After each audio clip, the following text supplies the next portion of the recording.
우리가 지난번에 송구 영신 예배 때 잠깐 언급했어요. 16명으로 시작했어요, 작년에. 근데 송구 영신 예배 때 딱 들어오신 수가 30명. 예. 우리 교회에 등록하고 어린아이 다 합쳤습니다. 그래서 이제 30명입니다. 그래서 하나님의 은혜입니다. 안 떨어진 것만 해도 은혜고, 그런데 거기다가 하나님께서 때에 따라서 한 분 한 분 보내주셔서 또 이렇게 30명이 예배 드릴 수 있게 된 것이 정말 큰 은혜인 줄로 믿습니다. 그것은 하나님께서 우리 교회를 사랑하신다는 증거입니다. 아멘. 주님께서 이곳에 교회의 십자가를 세우신 것은 우리 한우리 교회를 통하여서 이 지역에 놀라운 일들을 계획하고 계시기 때문에 우리가 힘들고 어려운 날들이 있었지만 하나님께서 절망하지 않게 하시고 인내하는 저희들에게 큰 은혜의 선물을 허락하여 주신 줄로 믿습니다. 올해도 기대하는 겁니다. 벌써 오늘 또 예비하신 분들이 오셨잖아요. 또 올 한 해 동안 하나님께서 어떻게 채워주실지, 어떻게 또 우리의 기도를 통하여서 우리가 그렇게 기도하잖아요. 하나님 재정을 채워주시고 일할 수 있는 일꾼을 보내달라고 그렇게 기도하니까 하나님께서 한 분 한 분 보내주셔서 우리가 정말 주의 일들을 잘 감당할 수 있는 그런 은혜를 주셨는데 올 한 해도 한번 기대하기를 축복합니다. 분명히 기대하는 것만큼 우리가 송구 영신 예배 때 그랬어요. 이제 30명 이제 교회를 등록하시고 다니니까 이제 올 끝에는 60명이다. 할렐루야. 배가잖아요. 16명에서 30명이 배가 됐으니까 30명에서 배가 하면 믿음대로 될지어다. 정말입니다. 아멘. 그러기 위해서 우리 가만히 있으면 안 돼요. 아멘 아멘만 하고 있으면 안 돼요. 우리가 작년에 말씀으로 비상하는 교회라는 표어를 가지고 열심히 말씀 가운데 우리가 달려왔잖아요. 쉬지 않고 달려왔잖아요. 그렇다면 이제 그 말씀이 우리 안에 체질화돼야 되죠. 말씀이 우리 안에 녹아서 이게 영양분이 되어서 운동하지 않으면 영적 비만에 걸리잖아요. 그죠? 그래서 우리가 삶으로 드러내서 또 그것을 영양분을 세상을 향하여서 흘러보낼 때에 야곱이 요셉을 축복하였던 것처럼 담장 너머로 가지가 뻗어가는 거죠. 물샘이 넘쳐서 세상으로 흘러갈 때에 그것이 세상 가운데 빛과 소금으로서의 거룩한 영향력으로서 살아가는 거고, 그것을 볼 때 사람들이 그 맛을 알아야 그늘이 가지가 뻗치고 그것의 그늘을 맛보아야지 담장 너머로 넘어올 것 아닙니까? 맛을 봐야 샘물이 맛있는 줄 알고 올 것 아닙니까? 그럼 누가 해야 됩니까? 여기에서만 그냥 우리만 좋아서 그냥 유람선 타고 노는 것처럼 그냥 에헤라 대해야 이러고 놀기만 하면 되겠습니까? 구조선으로 나가야 됩니다. 그죠? 그래서 올해도 열심히 전도하시고 또 날이 풀리면 또 부침전도 또 열심히 하시고 또 노인정 섬기는 일과 지역사회 섬기는 일 우리 열심히 하면 벌써 이 지역에 소문 났잖아요. 오늘 미장원에 선생님 오셨는데 소문 났습니까? 안 났습니까? 났습니까? 안 났습니까? 이야기해 보세요. 맞습니다. 났죠? 억지로 대답하시는 것 같아요. 네. 미장원에 소문 다 납니다. 그래서 미장원에 가시는 어르신들이 한우리교회 정말 지역사회 봉사 열심히 하고 참 좋은 교회다 이런 말씀하신대요. 그래서 여러분들께서 끊임없이 기도하시고 또 모든 일에 선한 가운데 영향력으로 섰기 때문에 그런 줄로 믿습니다. 아멘. 초심으로 돌아가야 돼요. 초심으로. 여러분 저 와서 처음 여러분들 보고 놀랬잖아요. 초심. 여러분들 볼 때에 연세들은 다 많으신데 열심을 내는 그 모습 보고 제가 불러주시면 열심히 해보겠다고 그랬잖아요. 그죠? 근데 그 초심이 지금 식으면 안 됩니다. 할렐루야. 내가 보니까 한 두 분은 식으려고 그러는 것 같아. 다른 분들은 막 불 붙어서 가는데 한 두 분이 자꾸 식으려고 그러는 것 같은데 여러분 초심을 찾으십시오. 축복합니다. 아멘. 축복합니다. 아멘. 네, 좋습니다. 네, 오늘 말씀은 요한복음 11장 나사로 이야기입니다. 우리가 작년에 연초에 나사로 이야기를 한번 봤어요. 그때는 세월호가 터지는 바람에 우리가 참 아픔을 안고 슬픔을 안고 우리 세월호에 그 갇혀있는 아이들이 정말 하나님 은혜 가운데 다시 나오기를 간절히 바라는 마음에서 우리가 이 말씀을 봤는데 오늘은 또 다른 각도에서 이 말씀을 보기를 원합니다. 그래서 나사로와 함께 깨어나십시오 라는 제목으로 우리가 함께 말씀을 나누겠습니다. 여러분 여기에 이야기의 그 현장은 장소는 베단이라는 장소입니다. 베단이는 예루살렘으로부터 한 5리 떨어졌다고 그랬어요. 5리면 한 2km 떨어진 장소죠. 그래서 제가 주일날 오후 예배 때 여러분들과 함께 식물 공부하면서 베다니는 무엇으로 유명한 동네라고 그랬습니까? 베다니 해서 무화과가 굉장히 많은 동네. 그러니까 무화과의 집이라는 뜻을 가지고 있어요. 베단이라는 것이. 베트라는 말이 집이라는 거잖아요. 그래서 베들레헴 그러면은 떡집 이런 베텔 그러면 하나님의 집 이런 뜻을 가지고 있듯이 여기에서도 베단이라는 말은 바로 무화과의 집이라는 뜻을 가지고 있는 동네입니다. 그래서 우리가 그림을 그려본다면 이 그 베단이라는 동네는 무화과 나무가 온 천지에 깔려있는 그런 동네라 생각하시면 되겠어요. 여러분 경상북도 상주를 가면 온 거리에 뭐가 있어요? 그렇죠. 감이 가로수에 감이 그냥 쫙 있어요. 저희 큰 집이 경상북도 상주입니다. 그래서 한 번씩 간혹 한 번씩 가다 보면 가로수에 막 감이 막 주름주름 달려있어. 저거 따먹고 싶다. 뭐 그럼 가로수니까 못 따먹잖아요. 그죠? 그래서 그 동네는 감나무 동네예요. 감나무 동네. 그러면 이 동네는 무슨 동네일까요? 여기는 무화과나무 동네일까요? 해패밀리 단지는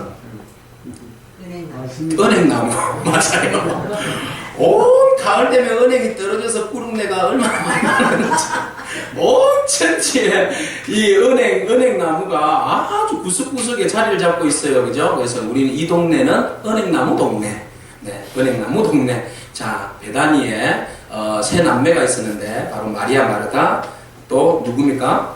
나사로라는 세 남매가 살고 있었어요. 이 남매가 너무 사이가 좋았던 것 같아요. 그런데 이 세 남매를 특별히 주님께서 특별하게 사랑하셨다라는 것을 오늘 우리가 11장을 통해서 볼 수가 있는데 여러분 특별히 주님으로부터 사랑받는 성도이기를 축복합니다. 그러면 사랑받는 건 맞아요. 주님은 누구나 모든 사람을 사랑하십니다. 세상의 모든 사람, 믿든지 믿지 않든지 모든 사람을 일단 사랑하십니다. 그러나 다 사랑하시지만 특별히 사랑하는 사람이 있어요. 그죠? 여러분들도 자녀들 중에 다 사랑하지만 특별히 관심 가는 자녀가 있습니다. 저는 안 그래요. 성도들 다 사랑합니다. 특별히 누구만 저는 이렇게 편애하지는 않습니다.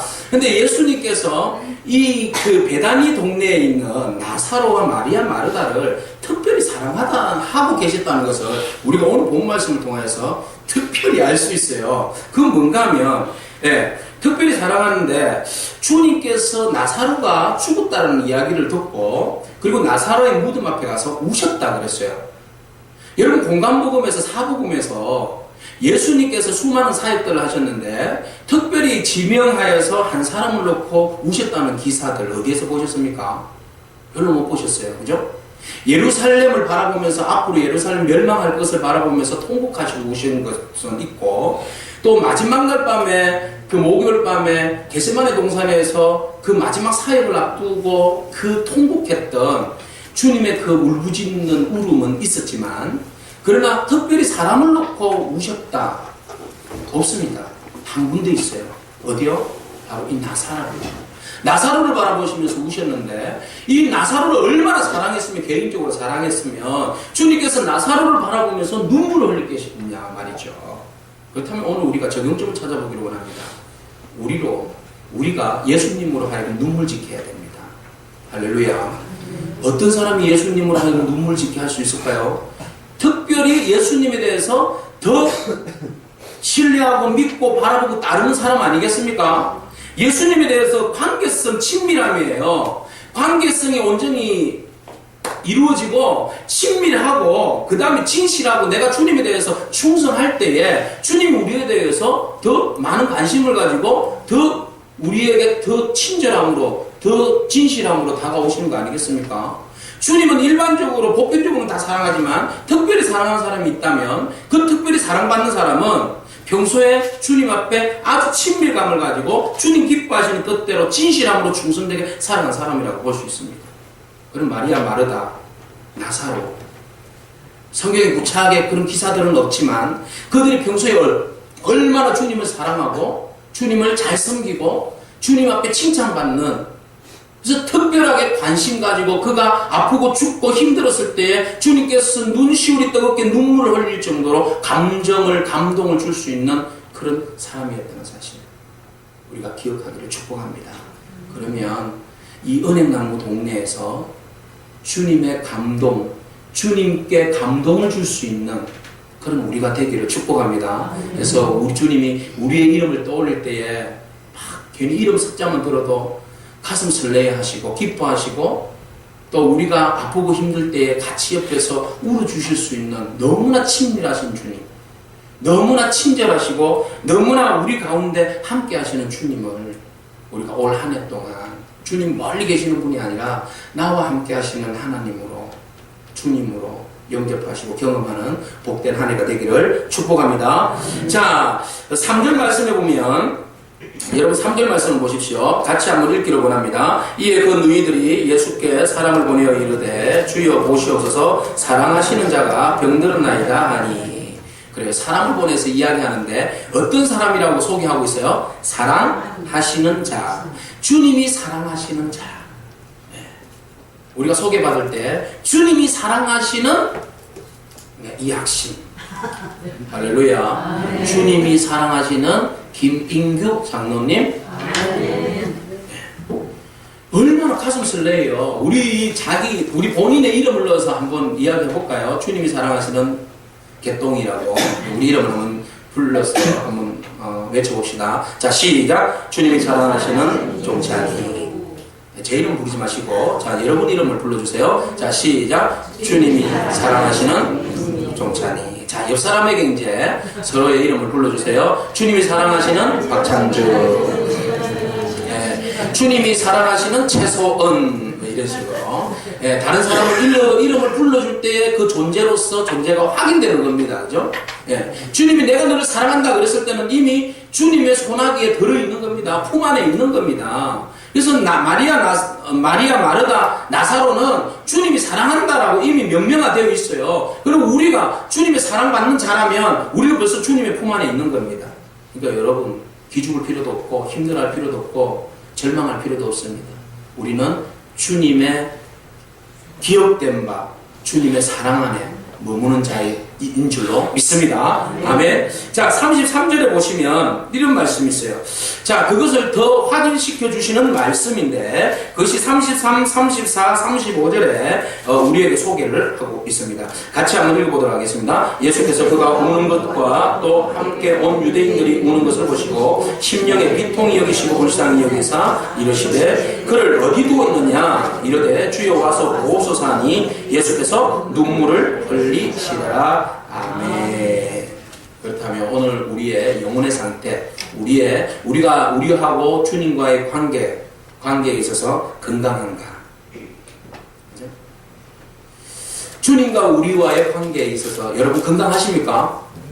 병들면 안 됩니다. 그죠? 건강해야 됩니다. 얼마 전에 여러분들 건강검진 받으셨잖아요. 짝수이신 분 손 한번 들어보세요. 다 받으셨죠? 이제 올해는 홀수니까 홀수분들 다 받으셔야 되잖아요. 건강검진 받으셔야 됩니다. 건강검진을 받으시면 우리가 어디에 문제가 생겼는지 알 수 있듯이 주님의 말씀 앞에 내 영혼의 상태를 건강검진을 받으시기를 축복합니다. 그래서 문제가 있다면 빨리 말씀으로 치유받아야 됩니다. 치유되지 아니하고 그대로 가면 홀마서 암덩어리가 되고 결국 우리는 죽게 되죠. 우리는 예수 그리스도의 사랑받는 자인 줄로 믿습니다. 그래서 내가 주님으로부터 사랑받고 있는지 아닌지 관계성에 대해서 한번 확인해 보시고 진단해 보시고 사랑으로부터 멀어져 있다면 빨리 회복하는 은혜가 저와 여러분 가운데 있기를 축복합니다. 주님의 교회에서 예배하고 기도하고 찬송하고 교제하면 말씀 가운데 회복될 줄로 믿습니다. 그 상처들이 치유될 줄로 믿습니다. 나 혼자 밖에 가서 치유한다고 막 돌아다니면요 더 어려워져요. 더 힘들어져요. 더 상처 입어요. 결국은요 다른 사람 위로도 못 받고 죽어요. 공동체 아닙니다. 우리는 예수 그리스도를 머리로 한 지체들로 이루어진 공동체입니다. 교회는 그죠? 에클레시아 교회는 세상으로부터 부르심을 우리가 받았고 보냄을 받은 겁니다. 이미 세상에서 우리가 주님께로 부름을 받았고 우리가 또 세상 가운데 보냄을 받았는데 우리가 그리스도 안에서 한 지체로서 함께 할 때에 비로소 우리 안에 있는 어떤 병들도 지체 안에서 치유되는 겁니다. 혼자서는 치유될 수가 없어요. 혼자서는 병이 더 깊어집니다. 그러므로 우리가 주님의 말씀 안에서 정말 내가 그리스도 안에서 건강한지 건강 검진을 받아보고 우리가 빨리 회복되는 길로 나아가기를 축복합니다. 자, 그런데 주님께서 이 사랑하는 자가 병들어서 죽게 되었다라는 이야기를 듣고, 그러면 여러분 사랑하는 자라면 어떻습니까? 만사를 제쳐놓고 달려가지 않습니까? 예? 그죠? 여기서 볼 때에 이 사람은 조금 뭐 나하고 관계성이 좀 덜하니까 좀 이따 가지, 뭐 그냥 병문안만 천천히 가지. 그런데 여러분들이 정말 사랑하거나 관심 있는 분은 어떻습니까? 누가 아프다, 병원에 입원하셨다 그러면 즉시 달려가잖아요. 그죠? 즉시 달려가기 때문에 정은호 지사님이 교회를 등록하신 겁니다.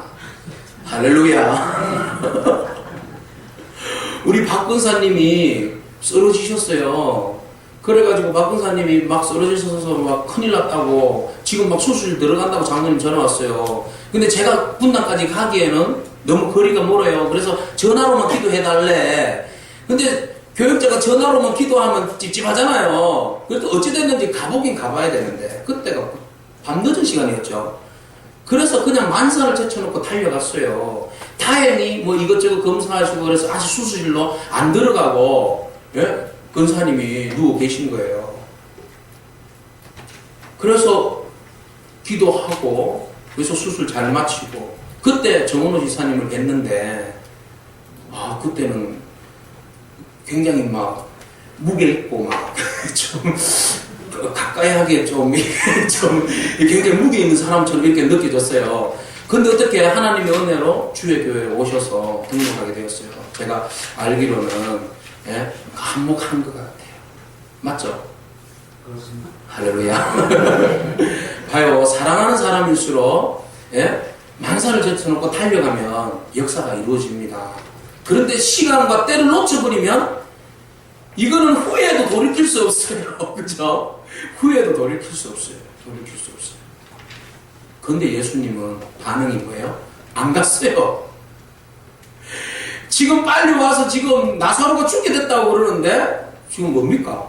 예수님은 안 갔습니다. 뭐라고 성경은 말씀하고 있는지 여러분 보세요. 6절 보세요.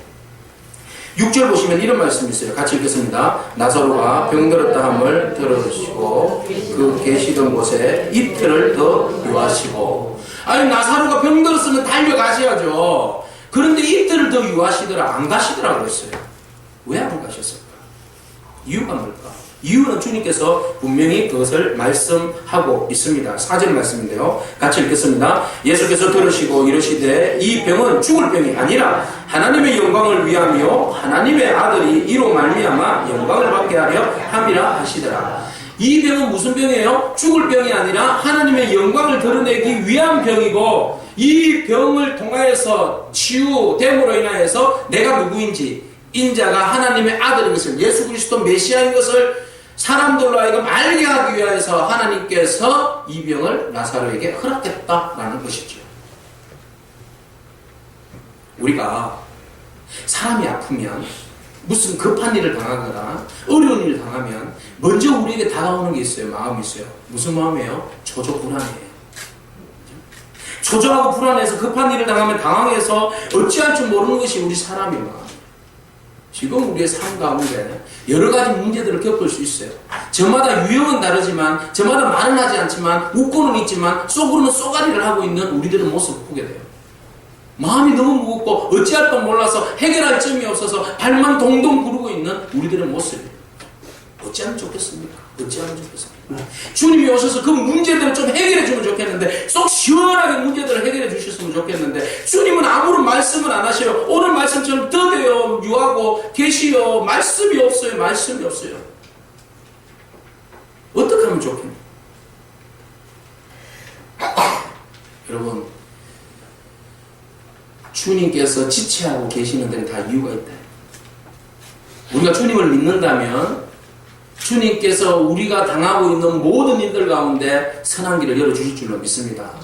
주님은 외면하지 않습니다.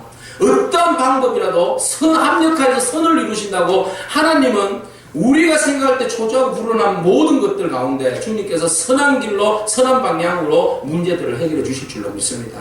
그 주님을 기대한다면, 믿는다면 초조와 불안이 바뀌어서 믿음과 신뢰로 나가야 할 줄로 믿습니다. 나가는 줄로 믿습니다. 그래야죠.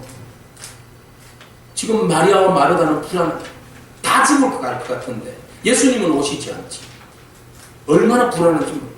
여기에서 우리에게 필요한 것은, 필요한 신앙은 주님을 전적으로 신뢰하는, 주님이 정말 살아계신 하나님의 아들이라면 주님께서 이 모든 것들을 그냥 지나치지 아니하시고 선한 가운데 문제들을 해결해 주시리라는 그 믿음 가진다면 우리의 초조하고 불안하고 떨리는 마음들은 잠시 내려놓을 수 있습니다.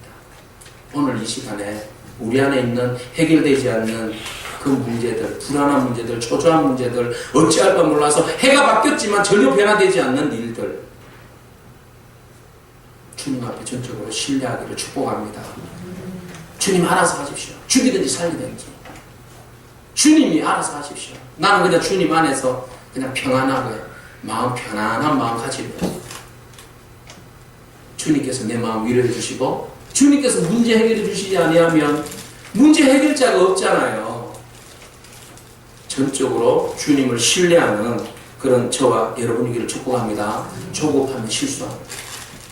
조급하면 다른 방법을 찾게 되어 있고, 조급하면 믿음 없이 다른 일을 저지르게 되어 있습니다. 조급하지 아니하고 넉넉한 마음으로 우리 가운데 역사하시는 그 주님을 바라보시기를 축복합니다. 주님 말씀하셨잖아요. 이것은 그냥 죽을 병이 아니라 하나님의 영광을 위한 일이라고. 여러분들에게 지체하시고 지금 응답하지 않는 일로 인해서 하나님은 내 기도를 들어주시지 않는다고 돌아서는 것이 아니라 그 일은 죽을 일이 아닙니다. 잠깐 지체될 뿐이지 하나님 그 일을 통하여서 분명히 영광 드러내실 줄로 믿습니다. 아멘. 저희 집 앞에 계룡 공원이 있어요. 그 공원이 여름 되면요 매미들이 얼마나 맴맴거리고 우는지 밤에 잠을 못 잘 정도로 노래를 불러요.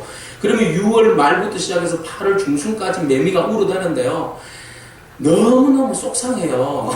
그런데 매미 사정은 또 안 그렇잖아요. 매미 한철이라고 7년 동안 땅속에 있다가 한 2달 그 살 거라고 노래를 불렀었는데 이해를 해야죠. 그렇죠? 그래서 저희 아들하고 매미채 들고 한 바퀴 싹 돌았더니 한 20-30마리는 잡아요. 얼마나 매미가 많이 붙어 있는지 막 정신없어요. 정신없어요. 그 매미를 보면서 느낀 교훈이에요. 그죠? 7년 동안 땅속에 있다가 애벌레로 있다가 몇 년을 거쳐서 이제 나와서 2달 짧은 인생이지만 그렇게 멋지게 울어대요.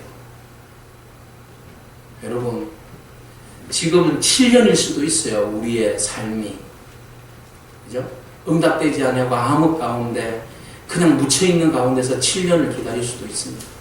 그러나 분명히 때가 되면 땅속에서 나와서 여름 한철을 멋지게 울다가 가는 것이 매미입니다. 우리의 인생도 매미 같은 인생이 될 줄로 믿습니다. 뭐 그냥 아쉬워하시네. 2달만 운다고 그러니까. 매미에게는 2달이 200년이에요. 할렐루야. 아멘. 네, 우리 가운데 필요한 것은 조급해하는 것이 아니라 주님의 때를 기다리면서 신뢰하고 믿는 겁니다. 여러분, 조급하다가 실수한 왕이 있었어요. 히스기야입니다. 히스기야가 죽을 병에 걸려서 하나님 앞에 간절히 기도했어요. 그랬더니 하나님께서 15년 생명을 연장시켜 줬잖아요. 그랬더니 히스기야가 너무 좋았어요. 근데 생명이 연장돼 가지고 너무 기뻐했는데 그때 그 바벨론에서 사절단이 왔어요. 사절단이 와서 아우 이게 병이 얼마나 참 안 좋았냐 그러면서 병문안으로 왔는데 너무 좋아가지고 자기가 나은 것을 자랑하려고 그러면서 자기에게 가지고 있는 모든 병기고를 다 보여줬어요. 나 이 정도면 굉장하지 않냐고. 그죠? 이사야가 보고는 그 왕을 히스기야 왕을 책망했어요. 하나님께서 당신이 그토록 기도해서 병을 낫게 해줬는데 무엇을 의지한 겁니까? 모든 것들 하나님을 의지하는 것이 아니라 자기에게 있는 병기고를 의지하고 교만하고 오만했던 거죠. 그래서 이사야를 통하여서 주신 말씀은 결국 이 모든 것들이 다 빼앗기리라. 나라가 망할 것이다. 차라리 여러분 히스기야가 죽을 병 걸렸을 때 하나님 죽이는 것도 하나님이고 살리는 것도 하나님이신데 죽을 병이라면 그냥 내 인생 잘 정리해서 잘 잘 죽을 수 있도록, 다른 사람들에게 거룩한 영향력으로 잘 죽을 수 있도록 인도해 주십시오 하고 죽었더라면 오히려 히스기야는 많은 사람들에게 정말 성군으로 위대한 왕으로 남아있었을 겁니다. 물론 그의 업적이 굉장히 위대한 일들로 가득 채워져 있습니다. 그런데 그가 15년 생명 연장되고 나서 그의 역사는 별로 사람들에게 호감 갈 만한 일들이, 신앙적인 호감이 갈 만한 일들은 없습니다. 그렇다면 우리가 하나님 앞에 억지로 마치 청구서를 내놓는 것처럼 하나님 이거 주십시오, 이거 주십시오, 병 낫게 해주십시오, 물질 채워주십시오, 건강 주십시오 라고 말했지만 결국 채워서 어떻게 하겠다는 겁니까? 왜 구하는지, 무엇을 구하든지 간에 왜 무엇 때문에 구하는지 분명해야 되지 않습니까? 목적이 분명해야 되어야 되지 않습니까? 목적도 없이 그저 오래 살고 싶고, 그저 잘 먹고 싶고, 채워지고 싶고, 그저 명예를 얻고 싶고, 그것은 순수가 아니라고. 히스기야와 같은 그런 어리석은 삶의 결과가 우리의 삶 가운데 있지 않기를 축복합니다. 우리가 뭘 구하든지. 지금 마리아와 마르다가 나사로가 병들어서 죽게 되었다고 그러는데 왜 살리려고 하는지, 그저 육신의 건강을 회복되어서 조금 더 오래 살리려고 하는 건지. 여러분들 기도의 제목이 뭡니까? 건강하기를 축복하고, 잃어버렸던 재산들이 채워지기를 축복하고, 추락되었던 여러분들의 명예가 회복되기를 축복합니다. 그렇지만 그거 다 회복해서 뭐 하시려는지 분명한 목적이 있어야 됩니다. 하나님 건강 주시면 제가 주님을 위해서, 영광을 위해서 살겠습니다. 물질 주시면 주님의 나라를 위해서 선교하고 구제하고 봉사하겠습니다. 다시 명예 회복해 주시면 주님의 나라를 위해서, 그의 나라와 의를 위해서 내 달란트 헌신하겠습니다. 이런 기본적인 마인드는 우리 안에 깔고 요청을 하고 기도해야 되지 않겠습니까? 우리의 삶의 문제가 해결되기를 기도한다면 그 기도의 마지막에는 바로 하나님의 영광과 연결되어야 합니다. 그 영광을 위해서 기도하는 그런 저와 여러분들을 축복합니다. 자, 예수님께서 그 사실을 알고 예수님께서 나사로에게 갔습니다. 이제 다가갔습니다. 그리고 나서 탄식하는 마리아와 마르다를 바라봅니다. 주위에 유대인들이 와서 굉장히 그들을 위문하고 있습니다. 근데 여러분 여기에서 보십시오. 주님도 찾아오셨고 유대인들도 와서 위로를 하고 있습니다. 근데 많은 유대인들이 위로하는 것은, 여러분 사람의 위로는 사실 어떤 면에서 체면치레입니다. 그죠? 슬픈 자들에게 가서 우리가 가서 앉아있고 하는 것은 사실 체면치레 아닙니까? 얼굴 도장 찍는 거일 경우가 참 많습니다. 결혼식도 그렇고 장례식장도 그렇고. 내가 가서 결혼식장에는 5만원, 장례식장에는 3만원을 내야 눈도장을 찍어야지 내 할 도리를 다 했어. 체면입니다. 그 사람이 죽은 거나 돌아가신 거에 대해서 별로 그렇게 와닿지가 않습니다. 그냥 인사하는 거죠, 인사. 그래야 다음에 또 우리가 일 당했을 때 오지 않습니까? 그래서 블랙리스트를 짜지 않습니까? 왔나 안 왔나. 그러나 주님은 그렇지 않다는 겁니다. 사람은 체면으로 다가오지만 주님은 사랑으로 다가오십니다. 절대로 체면치에 다가오지 않습니다. 지금 마리아와 마르다에게 다가오신 주님은 다른 유대인들처럼, 많이 온 유대인들처럼 19절에 나오는 그들처럼 체면치레고 오지 않았습니다. 여러분 19절의 말씀을 한번 보십시오. 같이 읽겠습니다. 많은 유대인이 마르다와 마리아에게 그 오라비의 일로 위문하러 왔더니, 그래요. 위문하러 온 건 고맙습니다. 그러나 그들보다도 진정 주님은, 그들은 체면치레로 왔다 할지라도 주님은 사랑으로 왔다는 겁니다. 그래서 주님께서 그 슬퍼하는 자들에게 이렇게 말씀하십니다. 주님이 오셨다는 것은 절망의 한 복판에 오셨다는 겁니다. 오늘 우리가 아무리 절망의 소용돌이 속에 한가운데 있다 할지라도 그 중심에, 다른 사람은 접근할 수 없지만 예수 그리스도는 우리의 절망의 중심 속에 찾아오시는 분입니다. 같이 울어주시고 같이 어려움을 당하시고 그곳에서 위로해 주시고 그곳에서 우리를 탈출시켜 주시는 분이 예수 그리스도십니다. 그 주님을 우리가 의지하기를 축복합니다. 마리아와 마르다 앞에서 23절, 25절, 26절 말씀입니다. 주님은 이렇게 말씀하십니다.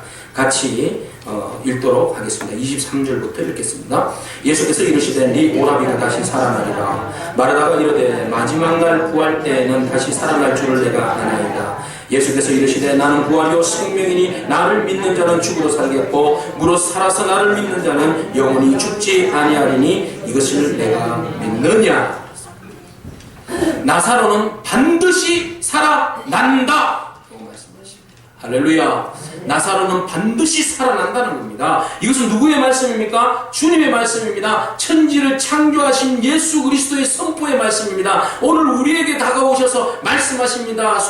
절망의 소용돌이 속에 중심에 있다 할지라도 주님 너 반드시 살아난다, 회복된다, 회생된다, 다시 일어선다. 할렐루야. 주님은 우리 하누리 교회를 통하여서 우리 하누리 교회를 향하여서 말씀하십니다. 죽지 않는다, 죽는 거 아니다, 다시 살아난다. 우리의 가정을 향하여서 말씀하십니다. 우리의 사업과 우리의 신앙을 향하여서 말씀하십니다. 우리의 문제들을 향하여서 말씀하십니다. 다시 살아난다. 할렐루야. 다시 살아날 줄로 믿습니다. 믿고 주님을 의지하고 나아가면 주님께서 아무리 우리의 삶이 밑바닥을 쳤다 할지라도 다시 회복시켜 주실 줄로 믿습니다. 그분이 우리의 주님입니다. 먼저는 신앙의 회복입니다.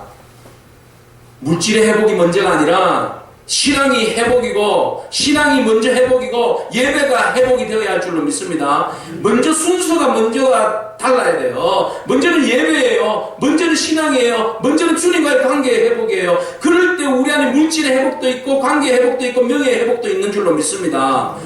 순서가 바뀌면 문제가 돼요. 순서가 바뀌면 주님 떠나요. 먼저 우리가 신앙의 회복, 신앙이 살아나야 할 줄로 믿습니다. 예배가 살아나야 할 줄로 믿습니다. 기도가 살아나야 할 줄로 믿습니다. 말씀의 능력이 살아나야 할 줄로 믿습니다. 그렇게 될 때에 먼저 그의 나라와 의를 구할 때에 너희에게 필요한 모든 것들이 채워지리라 말씀하신 줄로 믿습니다. 주님께서 오셔서 죽지 않는다, 다시 살아난다. 네가 부활을 믿느냐는 거죠. 여러분 부활을 믿으십니까? 정말 믿으십니까? 그렇다면 왜 두려워하고 어려워하고 힘들어합니까? 부활할 수 있다는 사실을 믿는다면 그 믿음으로 주님 바라봐야 되죠. 그 부활의 능력은 생명 아닙니까? 생명입니다. 부활은 곧 생명과 일치예요. 부활은 생명입니다. 살아있는 겁니다. 우리가 부활을 믿는다고 하면서도 절망 가운데 있고 나는 죽었다라고 그러면 그것은 거짓 부활입니다. 거짓 신앙입니다. 부활은 생명입니다. 오늘 우리가 부활을 믿는다면 우리 안에 생명의 에너지가 우리 속에 있는 줄로 믿습니다. 생명이 있다는 것은 절대 죽지 않습니다. 생명이 있다는 것은 언제든지 회복의 기회가 있다는 겁니다. 오늘 그 생명의 능력이, 회복의 은혜가 저와 여러분 가운데 있을 줄로 믿습니다. 믿을 때 부활은 실체가 되는 거죠. 부활을 그냥 형이상학적으로만, 이념적으로만, 관념적으로만 이해하지 않기를 축복합니다. 부활은 우리의 삶을 통해서 경험되어지는 거고, 부활은 우리 안에 끊임없는 생명으로 솟아나는 능력인 줄로 믿습니다. 자, 예수님께서 그 말씀을 하니까 살아나리라 믿느냐? 그러니까 마르다가 믿음이 너무 좋아요. 여러분, 마르다는 집에서 밥만 하는 여인이 아닙니다. 부엌대기 아닙니다. 그죠? 주방에서 나는 맨날 부엌일만 하고 마리아는 주님 말씀만 들어서 마치 마리아만 신앙이 좋은 것 같고 마르다는 신앙이 없는 여인 같은데, 오늘 본문 말씀에서 나사로가 죽게 되었을 때의 신앙의 승자는 마르다입니다. 마르다의 깊이 있는 신앙적 고백을 여러분 보십시오. 마르다가 뭐라고 이야기합니까? 예? 23절에 보니까 오라비가 살아나리라. 그러니까 24절 보세요. 마지막 날에는 다시 살아날 줄로 믿습니다. 그리고 27절 보십시오. 같이 읽겠습니다. 이르되 주여 그러하외다. 주는 그리스도시요 세상에 오시는 하나님의 아들이신 줄 내가 믿나이다. 여러분, 이 신앙 고백은 베드로의 신앙 고백과 도마의 신앙 고백을 능가하는 신앙 고백입니다. 우리는 신앙 고백 그러면 베드로 신앙 고백, 주는 그리스도시요 살아계신 하나님의 아들입니다. 그 고백만 높이 우리가 쳐주는데, 여러분 마르다의 신앙 고백은 똑같습니다. 주는 그리스도시요 세상에 오시는 하나님의 아들이신 줄로 내가 믿습니다라는 이 신앙 고백은요, 그건 누구도 할 수 없는 신앙적 고백이에요. 이것을 누가 하고 있어요? 마르다가 예수 그리스도를 향해서 하고 있습니다. 얼마나 성숙하고 얼마나 깊이 있는 신앙인지 모릅니다. 마리아는 막 오빠 죽었다고 울고 난리를 치는데, 예? 그리고 나서 마리아는 예수님에게 원망합니다. 왜 이제 오셨냐고. 조금만 일찍 오셨으면 우리 오라버니 죽지 않았다고 왜 이제 왔냐고. 언제는 주님 말씀 앞에 무릎 앞에서 아멘 아멘 아멘 이러고 있다가 이제는, 예? 상황이 바뀌고 힘드니까 와 주님 앞에 막 책임지라고. 왜 주님이 죽였어요? 왜 주님한테 항의라고 불평하고 난리예요. 좋을 때는 아멘 아멘 그러고는 자기 힘드니까 막 주님한테 막 삿대질하고 왜 주님냐고, 왜 안 살려주냐고. 예? 때로는 우리에게 마리아와 같은 그런 모습이 있어요. 오늘 여기에서 마르다는 주님 앞에 겸손히, 아쉬움은 있지만 마지막 부활에 대한 것도 분명한 신앙적 정체성을 가지고 알고 있고, 또 주님은 그리스도시요 살아계신 하나님의 아들이라는 것도 신앙적 고백이 있었어요. 우리 가운데 이런 고백이 있기를 축복합니다. 그런 고백이 있을 때 역사가 일어나요. 근데 주님께서 그곳에 그들의 믿음을 보시고 이제 너무 안타까워서 눈물을 흘리면서 그들을, 그 나사로를 살리기를 원하시는, 하나님의 영광을 위해서 살리기를 원하시는데, 주님이 그것을 볼 때에 33절을 보니까 너무 마음이 안타까운 모습을 우리에게 소개하고 있어요. 여러분 33절의 말씀을 우리 같이 읽도록 하겠습니다. 예수께서 그가 우는 것과 또 함께 온 유대인들이 우는 것을 보시고 심령의 비통이 여기시고 불쌍히 여기사. 우시는 것을 보고, 우는 것을 보고 너무 예수님께서 마음이 안 좋았어요. 그런데요, 여기에서 그들이 마리아와 마르다가 우는 것, 유대인들이 앉아서 나사로가 죽었다고 막 우는데, 근데 주님 보시기에 그 우는 것이 심령의 비통이 여겼다 그랬어요. 여러분, 비통이 여겼다는 말이 뭘까요? 그냥 몹시도 예수님께서 그래 감정적으로 막 그래, 너무 슬퍼, 너무 안 됐다 이런 걸까요? 아니요. 여기에서 비통이 여겼다는 말은 사랑의 감정이 아니라 분노예요. 분노고 병고요. 그들을 향하여서 생명이신 그리스도가 바로 앞에 계시는데, 죽음을 앞두고 있는 죽은 자들에 대하여서 절망하는 신앙적인 그 시각장애인의 눈을 가지고 있는 그들 앞에서 지금 주님이 비통하신 거예요. 너희들이 나를 그리스도라고 알고 하나님의 아들이라고 안다면 주님 믿습니다. 신뢰합니다. 정말 믿습니다. 눈물 닦고 주님은 하실 수 있잖아요. 주님 믿습니다. 하나님의 영광을 위해서라면 죽은 자도 살리시는 주님이니까. 얼마 전에 눈먼 소경도 낫게 해주셨잖아요. 그러니까 주님 믿습니다 하고는 주님 살려주세요 하고는 주님 앞에 감사함으로 매달려죠. 그런데 여전히 주님이 서 계심에도 불구하고 그들은 울더라. 그러니까 주님께서 비통히 여기시다. 슬프긴 슬픈데 주님 비통히 여기신다. 여러분, 우리가 주님을 비통하게 하지 않기를 바랍니다. 주님은 능력이시고 창조주시고 하나님이십니다. 그러면 때에 따라서 우리에게 필요한 것들을 아시고 언제든지 문제의 해결은 주님이 해주십니다.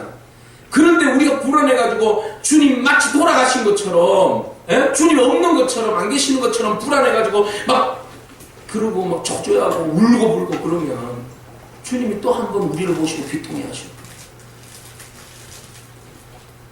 창조주를 두고 크게 통곡하는 불신앙적인 유대인들, 마리아 마르다, 오늘 우리의 모습이 아니기를 축복합니다. 그래서 주님께서 그 난리를 치는 모습을 보고 주님께서 40절에서 44절에 이렇게 말씀하십니다. 같이 읽겠습니다. 예수께서 이르시되 내 말이 내게 믿으면 하나님의 영광을 보리라 하지 아니하였느냐 하시니, 그리고는 무덤을 향하여 외치십니다. 하시니, 그 다음 43절 이 말씀을 하시고 큰 소리로 나사로야 나오라 부르시니, 죽은 자가 수족을 배로 동인채로 나오는데 그 얼굴은 수건에 쌓였더라. 예수께서 이르시되 풀어놓아 다니게 하라 하시니라. 아멘. 네, 모든 상황들을 지금 주님께서는 이제 종결하는 가운데 있습니다. 그들이 애통해하고 또 신뢰하지 않는 것들에 대한 비통하는 마음을 가지고, 그러나 나사로를 정말 사랑하셨기 때문에 눈물을 흘리시고 나사로를 향하여서 하나님의 영광을 드러내고 또 주님이 메시아인 것을 보여주고 나사로에게 새 생명을 살리고, 죽음이 아니라 예수 그리스도는 생명이라는 것, 부활의 힘이라는 것, 말이 아니라 능력이라는 것을 주님께서는 보여주기를 원하셨습니다. 죽은 자를 살리는 사건보다도 더 큰 표적이 어디 있겠습니까? 이보다 더 큰 표적이 어디 있습니까? 여러분, 죽은 자를 살리는 것보다 더 큰 표적이 어디 있어요? 그 누구만이 할 수 있어요? 하나님만이 할 수 있습니다. 그래서 이 표적을 보여주는 것은 너희가 이것을 지금 보고 내가 누구라는 것을 믿으라는 겁니까? 하나님의 아들, 하나님이라는 사실을, 메시아라는 사실을 믿으라는 것이지요. 기회입니다, 기회. 이 사건이 있기 전에 사람들이 소경을 낳게 해준 일들로 인해서 유대인들이, 바리새인들이 얼마나 논쟁을 했는지 모릅니다. 아유, 이 정말 하나님 보내주신 사람인가? 메시아인가? 아니야? 이단자야? 막 거짓 선지자야? 그런 사람들에게, 그러면 그거 갖고 못 믿겠으면 지금 알아. 지금 보아서 너희들이 믿고 내가 진정 메시아인 것을 너희들이 마음의 확신을 가지라는 거죠. 주님이 그토록 기대하고 세워주셨던 종교 지도자들 말이죠. 대제사장들 말이죠. 서기관들, 바리새인들 말이죠. 너희가 이 사실에 대해서 보고 생각을 돌려서 정말 이 땅에 온 메시아를 받아들일 기회를 주신 거 아니겠습니까? 부활의 능력은 기회를 주신 겁니다. 기회를 주신 거예요. 근데 우리의 마음이 완악하면, 닫혀있으면 그 기회가 왔음에도 불구하고 그 기회를 받아들이지 못하는 거죠. 주님은 큰 소리로 외칩니다. 큰 소리로 나사로야 나오너라 그랬어요. 죽음의 땅에서 나오너라, 무덤에서 나오너라. 그렇게 외칠 때에 죽은 지 4일입니다. 썩어서 냄새가 난다고 사람들은 다 왜 그러십니까? 죽은 지 4일 돼서 지금도 썩은 데가 납니다. 썩었든 살았든 주님의 능력은 썩은 자도 생명으로 회복하는 능력이 있는 줄로 믿습니다. 우리가 썩어서 문드러져서 회생 가능성이 없다 할지라도 주님께서 나오느라, 주님께서 살아나라, 회복되어라 하면 회복되는 줄로 믿습니다. 그 주님이 부활의 주님, 능력의 주님, 생명의 주님입니다. 오늘 나사로처럼 나사로에게 말합니다. 그를 풀어서 다니게 하라. 죽은 생명이여 풀어놓아서 자유하게 하라. 더 이상 사망에서 묶여있지 말고 이제 내가 너에게 명하노니 자유하라. 더 이상 묶여있지 않기를 바랍니다. 죽음과 사망 속에서 더 이상 묶여있지 않기를 축복합니다. 주님께서 말씀하십니다. 사망 권세를 깨뜨리신 그 주님께서 부활의 권능으로 오늘 우리에게 선포하십니다. 새해가 밝았습니다. 여전히 무덤 안에 머물고 있겠습니까? 주님께서 그토록 외치는데도 불구하고 썩어서 문드러진 상태에서 무덤 속에서 그대로 그냥 말씀하심에도 불구하고 그대로 있겠습니까? 나사로야 무덤에서 나와라. 사랑하는 성도 여러분, 무덤에서 나오시기를 축복합니다. 나오십시오. 나와서 주님의 능력 안에서 밖에서 자유롭게 뛰어다니십시오. 생명력 있게 사십시오. 그리고 올 한 해 동안 정말 멋지게 부활의 능력으로 승리하는 저와 여러분에게 축복합니다. 아멘. 기도하겠습니다. 그래, 말씀 생각하면서 함께 기도하기를 원합니다. 예수님이 나를 더 깊이 아실 수 있도록 우리가 더 예배와 말씀과 찬양과 기도, 성도적인 삶을 통하여 주님과 더 친밀한 관계를 맺게 해달라고 기도했으면 좋겠습니다. 이웃을 향한 주님의 애통이 여기는 마음을 가지게 해달라고 기도했으면 좋겠습니다. 부활에 대한 추상적인 개념이 아니라 구체적으로 우리의 삶을 통해서 역사하시는 주님, 그 주님을 알게 해달라고, 부활의 소망을 가지고 나사로처럼 무덤 밖에서 나오게 해달라고 우리 합심해서 기도하겠습니다. 같이 기도합시다.